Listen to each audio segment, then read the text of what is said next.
Assalamualaikum warahmatullahi wabarakatuh. Berjumpa lagi dengan saya. Gimana kabarnya teman-teman? Semoga teman-teman dalam kondisi yang sehat ya, semakin membaik dan terus membaik hingga menuju sembuh ya. Amin ya robbal alamin. Oke teman-teman ya, untuk kesempatan kali ini saya masih berbagi lagi seputaran gangguan asam lambung, GERD dan anxiety yang ini murni berdasarkan pengalaman yang pernah saya alami ya teman-teman ya. Dan untuk kesempatan kali ini saya mau mencoba menjawab pertanyaan dari teman-teman yang ada di kolom komentar video-video saya ya. Ini banyak sekali sebenarnya ya teman-teman ya, tapi ada beberapa yang memang belum saya tanggapi ya, karena kemungkinan akan saya bikin video seperti ini. Dan langsung saja untuk menyikat durasinya ya. Ini dari akunnya Syed Abdillah Aziz ya. Semoga dibuatkan video tentang searching sensasi kemudian jadi tambah cemas ya. Nah ini ya teman-teman ya, ada beberapa kebiasaan-kebiasaan kita pada saat kita mengalami gangguan asam lambung, GERD dan anxiety ya. Tentunya kebiasaan-kebiasaan apa saja ya, dan salah satunya itu adalah kebiasaan itu kita searching ya, kita searching di internet ya, dengan gejala-gejala yang timbul ya. Contoh misalkan ya dari perut ya, perut di sebelah bawah terasa nyeri ya, kita searching. Nah yang munculnya seperti apa ya teman-teman ya, munculnya akan hasilnya itu akan sesuatu yang malah justru tidak kita inginkan gitu ya teman-teman ya. Akhirnya kita tambah panik, tambah cemas gitu ya. Kita searching lagi, contoh misalkan keluar keringat dingin dan seperti mau pingsan gitu ya teman-teman ya. Nanti munculnya akan ada tanda-tanda ini, tanda-tanda itu, tanda-tanda penyakit ini, tanda-tanda penyakit itu, semakin cemas lagi ya teman-teman ya. Terus banyak sekali ya teman-teman ya, contoh misalkan yang ya, keliengan ya, kalau dicari di internet ya, kita searching di internet, itu munculnya akan sesuatu yang justru malah belum siap kita terima, dan itu menjadikan kita itu semakin panik ya, semakin cemas ya teman-teman. Dan setelah panik dan cemas itu, kita malah justru sensasinya itu tambah berdatangan lagi ya teman-teman ya. Jadi kebiasaan-kebiasaan seperti ini menurut saya coba hilangkan ya teman-teman ya. Karena apa? Karena menurut saya ini justru bukannya mempercepat ya, ini malah justru menambah ya kecemasan dan kekhawatiran ya.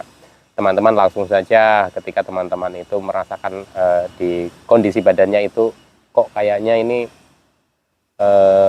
nggak bagus gitu ya, kondisinya kok kayak semakin nggak karuan gitu ya, teman-teman langsung saja ke dokter ya. Kalau untuk teman-teman itu untuk memastikan sebenarnya apa sih yang terjadi dalam diri saya gitu ya teman-teman. Dan nanti ketika teman-teman sudah ke dokter, terus dokter sudah menyampaikan hasilnya ya, teman-teman ya coba ikutin arahannya ya. Tapi kebanyakan ya teman-teman seperti saya dulu juga ya, ketika saya sudah memeriksakan diri ke dokter itu ya seperti kayak belum terima saja. Wah jangan-jangan ini salah diagnosa dan lain-lain, kenapa saya sudah dikasih obat ini obat itu kok belum juga membaik. Nah ini teman-teman ya, jadi kita searching lagi gitu ya, searching lagi, akhirnya tambah panik lagi, tambah cemas lagi. Nah itu kebiasaan-kebiasaan seperti itu ya teman-teman. Mulai sekarang coba teman-teman itu kurangi ya untuk searching tentang gejala-gejala yang timbul yang ada di diri teman-teman ya gitu ya. Jadi lebih kepada teman-teman itu mencoba memahami ketika teman-teman itu sudah memeriksakan diri ke dokter dan teman-teman itu memang diagnosa ada gangguan asam lambung ya, mungkin ada GERD gitu ya mungkin ya, atau ada gangguan kecemasan yang berlebih ya teman-teman ya. Dan itu nanti teman-teman itu bisa terapkan terapi-terapi ya. Contoh misalkan kalau memang teman-teman yang sudah periksa diri ke dokter dan dokter itu sudah kasih obat ya, coba telatenkan ya teman-teman ya, ikutin sarannya dari dokter ya. Kalau memang dibutuhkan obat untuk menunjang kesembuhan gitu ya teman-teman ya, teman-teman ikutin sarannya gitu ya. Itu yang saya lakukan itu dulu itu seperti itu teman-teman ya. Jadi untuk konsumsi obat pun ya, ketika kita memang sudah membutuhkan obat untuk membantu proses pemulihannya ya, itu juga dibutuhkan konsisten ya. Dan teman-teman itu jangan takut ya, ketika dokter itu kasih obat ke kita gitu ya, pasti sudah sesuai lah, atau dokter itu sudah memperhitungkan ya berapa dosisnya gitu, itu sudah memperhitungkan. Jadi nggak usah khawatir ya teman-teman ya. Adapun terapi-terapi lainnya ya, contoh kita itu harus menjaga 3P ya, pola hidup sehatnya ya teman-teman ya, dari pola makan, pola hidupnya ya, jangan begadang, jangan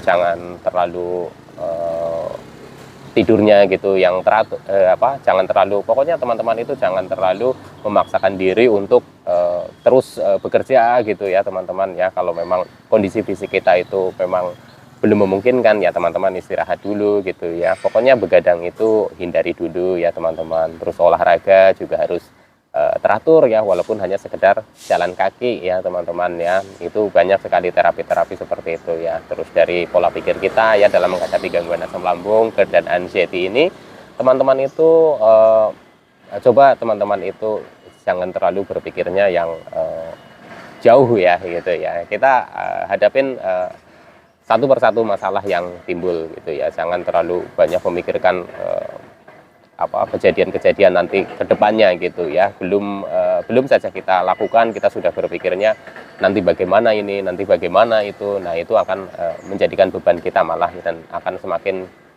kita itu jadi cemas gitu ya teman-teman ya. Jadi banyak sekali ya teman-teman ya terapi-terapi yang harus kita jalankan dalam proses kita itu menuju pemulihan ya, proses kita itu menuju kesembuhan gitu ya. Dan ini memang waktunya itu masing-masing orang itu berbeda ya teman-teman ya. Waktunya, lamanya itu berbeda masing-masing orang. Ada yang cepat, ada yang sedang, ada yang lama, itu berbeda. Jadi teman-teman itu jangan patah semangat. Teman-teman itu harus tetap semangat ya. Kembali lagi untuk masalah searching-searching ini, kalau bisa teman-teman itu kurangi ya. Karena banyak sekali kalau ketika teman-teman itu searching terus cemas, itu tandanya teman-teman itu memang tingkat kecemasannya itu masih tinggi ya. Jadi kalau tingkat kecemasannya masih tinggi ya, dalam searching itu kan yang kita harapkan itu selalu hasilnya itu hasil yang bagus-bagus, hasilnya yang menyenangkan buat kita ya. Tapi ketika searching muncul sesuatu yang tidak sesuai dengan keinginan kita, itu akan menjadi panik, akan menjadi cemas ya, langsung ser gitu rasanya ya teman-teman. Dan itu menurut saya itu kurang bagus ya dalam terapi proses pemulihan dari gangguan asam lambung, GERD dan anxiety ini ya teman-teman ya. Teman-teman tetap disiplinkan saja, konsistenan saja 3P-nya ya, dari pola makannya yang seperti saya sebutkan tadi ya, dari pola hidupnya ya, dari pola pikirnya gitu ya teman-teman ya. Insya Allah teman-teman nanti juga akan sembuh, nanti teman-teman juga akan normal kembali kok ya. Jadi teman-teman itu nggak usah terlalu banyak searching-searching lah gitu, karena searching-searching ini itu bisa menimbulkan kecemasan juga ya, karena hasil, kembali lagi ke masalah hasil yang kita dapat dari searching itu yang tidak sesuai dengan keinginan kita gitu ya, itu akan menimbulkan sensasi-sensasi itu bermunculan kembali ya teman-teman. Jadi untuk teman-teman ya, tetap jaga 3P-nya saja ya, tetap jaga 3P-nya saja. Kalau teman-teman sedang berobat ke dokter sekarang, sedang konsumsi obat, nggak apa-apa, teman-teman telatenin aja, ikutin saran dari dokter ya teman-teman ya, dibarengi dengan 3P itu. Insya Allah nanti juga perlahan, sedikit demi sedikit teman-teman juga akan membaik ya, akan sembuh ya teman-teman ya.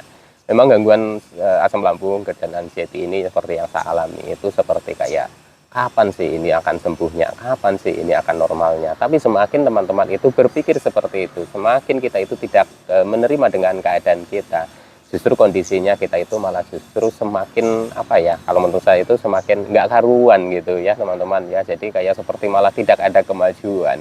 Jadi penting sekali ya, tahap demi tahap, proses demi proses ya, kemajuan sedikit demi sedikit gitu ya, itu nggak masalah, nggak apa-apa, kita syukuri saja, kita nikmati saja perubahan-perubahan positif yang sudah ada gitu ya. Nanti itu kita itu berproses lagi ya teman-teman, berproses dan terus berproses ya. Dan nanti teman-teman juga akan tahu, teman-teman itu akan mulai memahami, oh sebenarnya seperti ini, harus mengendalikan dalam kondisi-kondisi tertentu. Contoh misalkan ketika saya itu cemas gitu ya, terus kita itu panik gitu ya, teman-teman nanti akan bisa mengkondisikan bagaimana teman-teman harus mensikapinya gitu ya. Jadi ketika teman-teman nanti panik, teman-teman cemas, itu teman-teman itu sudah tahu caranya bagaimana harus mengendalikan kepanikan dan kecemasan itu ya teman-teman ya. Kembali lagi saya sampaikan ya, gangguan asam lambung, GERD dan anxiety ini bisa sembuh.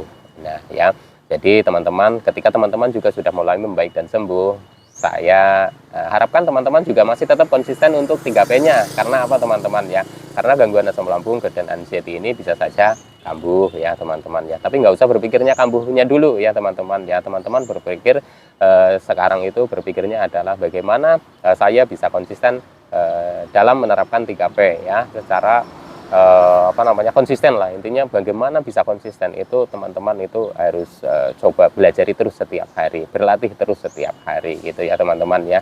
Jadi untuk gangguan asam lambung, GERD dan anxiety memang aneh-aneh sekali sensasinya ya, baik di badan maupun di psikis kita ya teman-teman. Tapi sejauh apa yang pernah saya alami ya, itu enggak kenapa-napa ya teman-teman ya. Itu memang sensasi yang muncul itu bikin panik, bikin cemas ya. Tapi ya apa yang kita takutkan, apa yang saya takutkan waktu itu ya nggak terjadi ya teman-teman ya. Takut pingsan, takut ini, takut itu ya nggak terjadi ya. Jadi mulailah dari sekarang teman-teman itu coba berlatih terus ya, coba berlatih terus ya. Jadi dari kejadian-kejadian yang sudah teman-teman jalani ya, teman-teman hadapi gitu ya, ketakutan-ketakutan itu, dan ternyata itu juga hanya di pikiran kita itu ya, teman-teman itu harus latih ya. Insya Allah nanti juga teman-teman itu akan membaik dan sembuh ya, amin ya robbal alamin. Oke, sekian dulu ya teman-teman, nanti disambung lagi ya. Tetap jaga kesehatan, salam sehat jasmani dan rohani. Wassalamualaikum warahmatullahi wabarakatuh.